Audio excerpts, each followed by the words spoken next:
Yo, what is going on, my dudes? Welcome to another RuneScape news coverage video. For this video, we're going to be talking about the Temple of Aminishi. Once again, we have a deeper look at it, and there's a whole lot going on. I'm really excited for it, so without any further ado, let's jump right into the video. Let's go!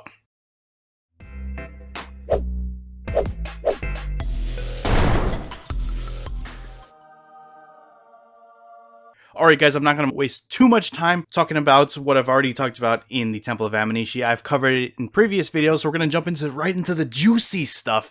And I gotta say that a lot of this stuff really looks so awesome. I'm really excited for it. It does look like a proper raid, much more than even raids looks like a raid. So without any further ado, we're going to jump right into it. So the very first thing you'll notice when you start off, you could choose to do normal mode or story mode. With story mode, just keep in mind that all the NPCs are halved in terms of their HP, and their damage is cut down to a third of what it is in normal mode. This is just for anybody who's not very versed in PvM and just wants the story.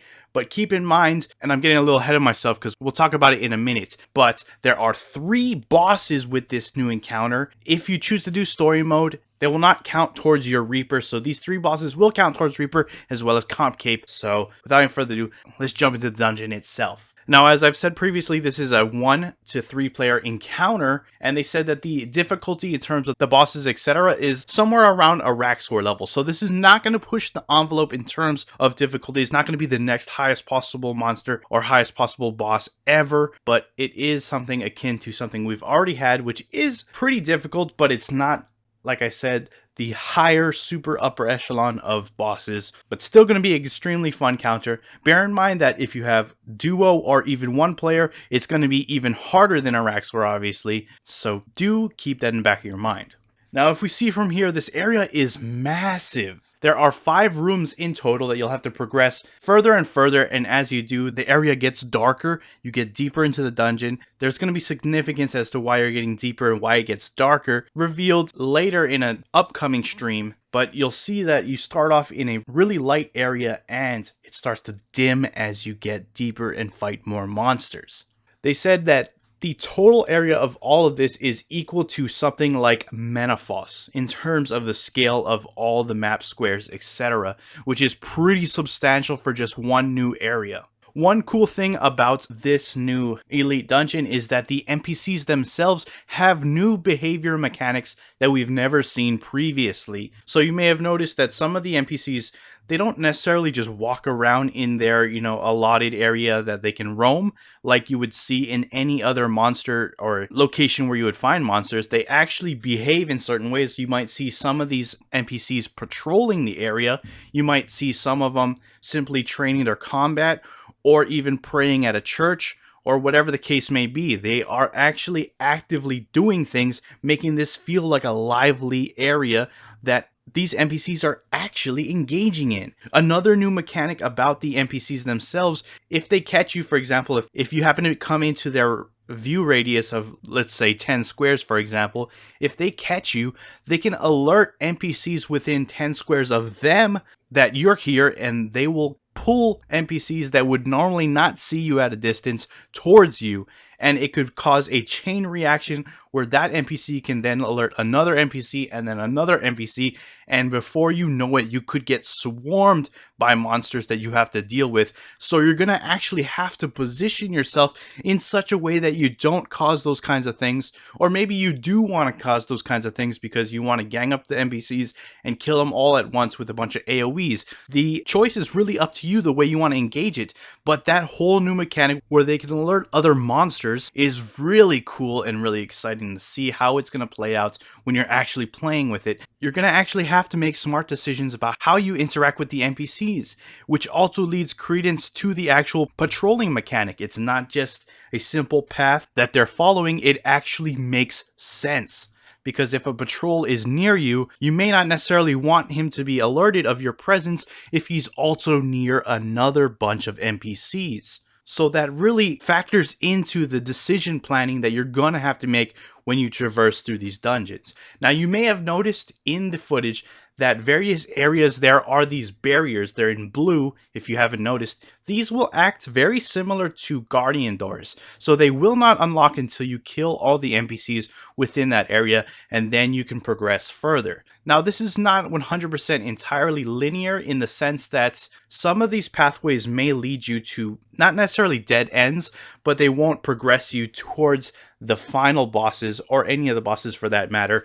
There are areas that take you off the beaten path that may spawn things like mini bosses, because not only are there going to be 3 main bosses, there are mini bosses that can pop in and out of existence at will from time to time. If your team decides to go ahead and take on one of these mini bosses, they did mention one of the potential rewards could be something like 50k dunge tokens if you happen to kill the mini boss. So you can opt in to kill them, or you can keep moving on and progress further into the dungeon if that's how you want to engage with the content. There's a lot of opportunity here where you can actually decide how you want to engage with the elite dungeon.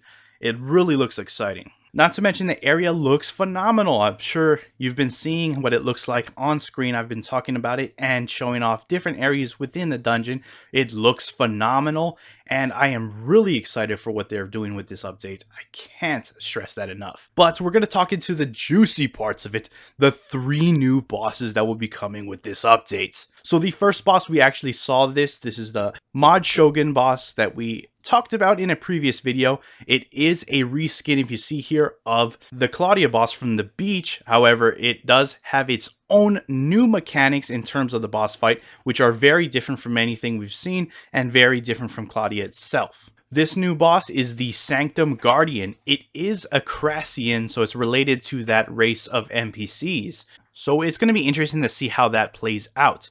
You actually come across the Sanctum Guardian in the second portion of the dungeon. And if you remember, I talked about previously, there are 5 total sections in this dungeon. So you're going to come across this first boss fairly early on. Let me know what you think about it. It looks amazing. The second boss you're going to come across is Masuda the Ascended.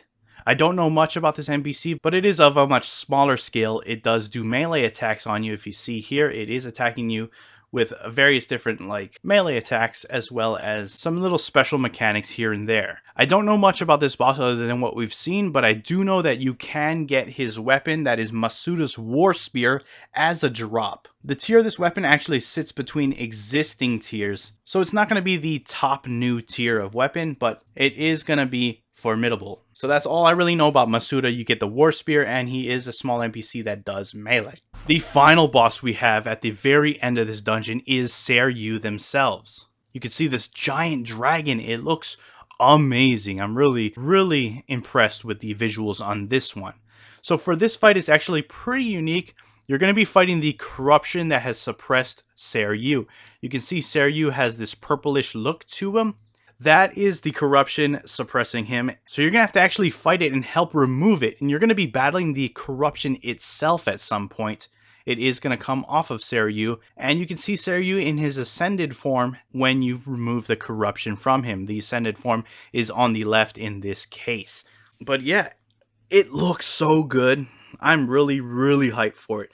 Now you might be wondering, in the midst of all this, what are the rewards? Now I talked about in a previous video, you will be getting Dungeoneering XP as well as Dunge tokens, but there are much more rewards. All the NPCs you're going to be fighting do have a chance of dropping things. However, it does share the same loot system that you can find in the Menaphos Slayer dungeon, so it's not going to have drops on the floor. They're going to actually be added to a loot chest at the end. And each room you progress through, your progress is saved. If you happen to die, you can keep continuing on from the room that you left off at, but there will be a penalty to your reward chest if you happen to die, so keep that in mind. Not only that, I don't know exactly what kind of rewards we're going to be getting, but they did hint that the rewards will be both tier 82 and tier 92. So there is gonna be items that we're gonna be receiving that are the highest possible tier we've seen yet, tier 92.